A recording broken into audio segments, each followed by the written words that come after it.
Welcome to Spectrum Sphere, where we delve into a diverse world of discovery. Today, we uncover the twists and turns in the tale of Julius Caesar's demise. Before we march back to the Ides of March, be sure to hit the like button, subscribe, and join our inquisitive community for more engaging content. As we transport ourselves to 44 BC, we find Rome under the rule of Julius Caesar, a potentate who rewrote the playbook of power. The streets of the Eternal City are abuzz with commerce and conversation, perhaps unaware of the monumental shift that the Ides of March would soon bring. Now, let us delve into how Julius Caesar climbed the ladder of authority, navigating Rome's intricate political theater. A master of both military and political strategy, Caesar expanded the Roman territories and curried favor with the people, even as the traditionalist Senate watched his ascent with wary, jealous eyes. Julius Caesar's reforms left an indelible mark on Roman society. His policies aimed at reducing corruption, granting citizenship to many allies in the provinces, and supporting veterans. Additionally, he reformed the calendar, creating what we now call the Julian calendar.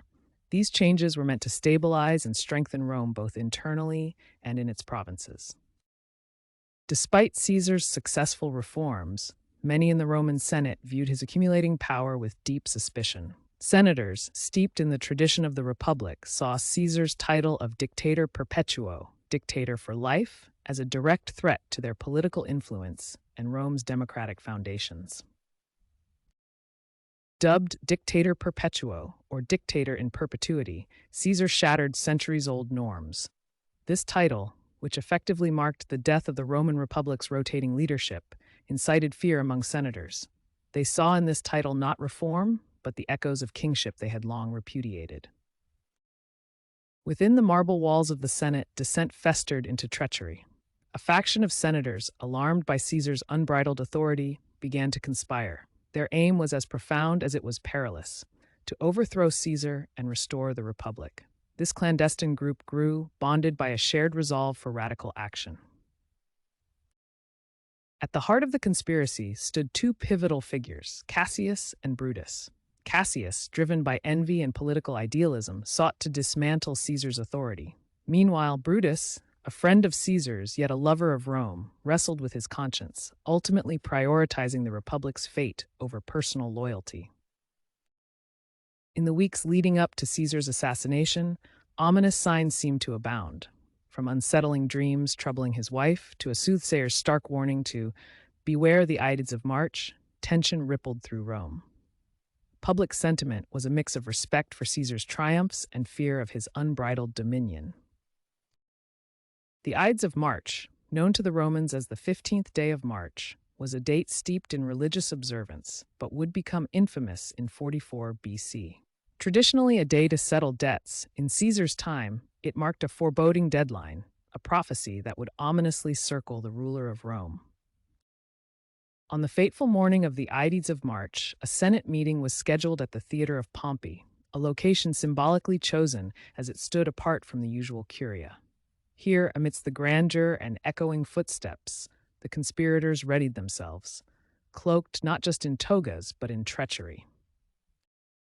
As Caesar approached the Senate, unaware of his impending doom, the atmosphere was laced with feigned cordiality. Senators gathered, offering their customary salutations. Encircled by a facade of respect and reverence, Caesar was greeted with smiles that masked the conspiracy clawing beneath the surface of this seemingly ordinary Roman morning. A hush fell over the Senate as Caesar took his seat. Suddenly, the conspirators moved with lethal intent. As one, they drew hidden daggers and closed in. Senate business was forgotten. The space became an arena of betrayal. Caesar, now cornered and outnumbered, faced a storm of steel and treasonous hearts. In the wake of the stabbing, pandemonium erupted. Senators scrambled in all directions, some in an attempt to flee the bloodshed entirely, while others were torn between intervening and witnessing history's cruel turn. Eyewitnesses later recounted the tumult, horror-stricken, as the heart of Rome's power splintered before their eyes. As the conspirators continued their assault, Julius Caesar struggled against the onslaught of daggers. It was at this brutal juncture, according to Shakespearean lore, that Caesar locked eyes with Brutus, a friend turned betrayer, and uttered the immortal words, Et tu, Brute, signifying the ultimate betrayal. In the immediate aftermath, the Senate chamber was thrown into pandemonium. The echo of Caesar's fall resonated through the marbled halls as the assassins, smeared with blood, stood in stark realization of their deed. A haunting silence soon followed, with senators fleeing the scene, heralding a republic in turmoil. As the grim news of Caesar's death emerged from the Senate, it coursed through Rome's cobbled streets with alarming speed. Tense whispers passed from citizen to citizen, morphing into a clamor of outrage and disbelief. The city's heart was beating to a frenzied rhythm of uncertainty and fear. The city of Rome was engulfed in a turmoil of emotions as Caesar's demise sank in. Shock rippled through the masses, grief-stricken faces filled the public squares, and anger simmered beneath the surface. The beloved leader was gone, and the people grappled with a future now draped in uncertainty. In the wake of Caesar's fall, a power vacuum emerged. The Senate, once shadowed by his dominance, was suddenly thrust into an unfamiliar autonomy. However, clear authority was absent, breeding political chaos. Rome stood at the brink, its heart steeped in uncertainty as the Republic's pillars appeared to tremble. Shaken yet shrewd, Mark Antony, Caesar's ally, quickly grasped the dire implications of his mentor's demise. He adeptly navigated the turbulent political landscape, securing Caesar's will and papers, and skillfully aligning with the people's grief. Antony's maneuvers began to set the stage for a power shift Rome had not anticipated.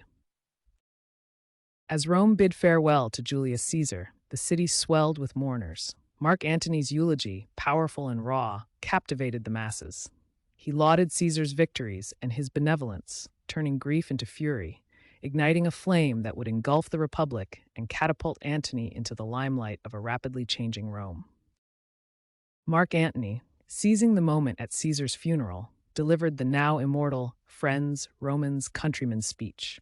His cunning oratory flipped the public's mood, swaying them from shock to rage against the conspirators. It was this shift in the tide of opinion that sparked the devastating ripples of civil unrest to come. In the wake of Julius Caesar's assassination, Rome was engulfed by chaos. The populace, incited by Antony's stirring speech, erupted in violence. Retribution against the conspirators was swift and brutal as grief turned to outrage, and the cobbled streets of Rome bore witness to the fury of its citizens. As Rome grappled with its loss, a new figure emerged from the chaos: Octavian, Caesar's adopted heir. Only 18, yet politically astute, Octavian maneuvered himself craftily into power. Joining forces with Mark Antony and Lepidus, they formed the Second Triumvirate, a powerful alliance that would reshape the Roman political landscape. The assassination of Julius Caesar sent shockwaves through the Roman Republic, setting the stage for its downfall. In the turbulent aftermath, the power vacuum led to further civil wars, ultimately paving the way for Caesar's adopted heir, Octavian, to transform the faltering republic into the might of the Roman Empire. The assassination has long stirred debate among historians. Was it a justified act to protect the republic, or a grievous error that spelled its doom? While some argue it was a necessary check on tyranny, others suggest it only hastened the end of the republic and the rise of autocratic rule. Julius Caesar's assassination left an indelible mark on history, triggering the fall of the Roman Republic. His death culminated in the rise of the Roman Empire, underpinning a pivotal transition in ancient governance. Caesar himself became a legend, emblematic of both genius and the perils of absolute power. As we reflect on Caesar's rule and eventual demise, the concept of tyranny comes into sharp focus. It prompts us to draw parallels to modern leadership, where the centralization of power can lead to similar discord. Such historical lessons continue to shape our understanding of governance and power dynamics today. The Ides of March have deeply penetrated literature and popular culture, immortalizing Caesar's assassination. Shakespeare's dramatization in Julius Caesar gave us the timeless phrase, "Beware the Ides of March." The event has inspired countless works, becoming a symbol of dramatic betrayal and the foreboding power of prophecy in storytelling. As we reflect on Caesar's fall and the Ides of March's significance, we turn to you, our viewers. How do you perceive Caesar's assassination in the context of power and governance? Was it a necessary act to protect the Republic, or was it the catalyst for the end of democracy in Rome? Thank you for joining us on this historical journey with Spectrum Sphere. If you enjoyed unraveling the threads of the past with us, please show your support by liking and subscribing. Continue to delve into a diverse world of discovery with us, and we'll see you in the next video.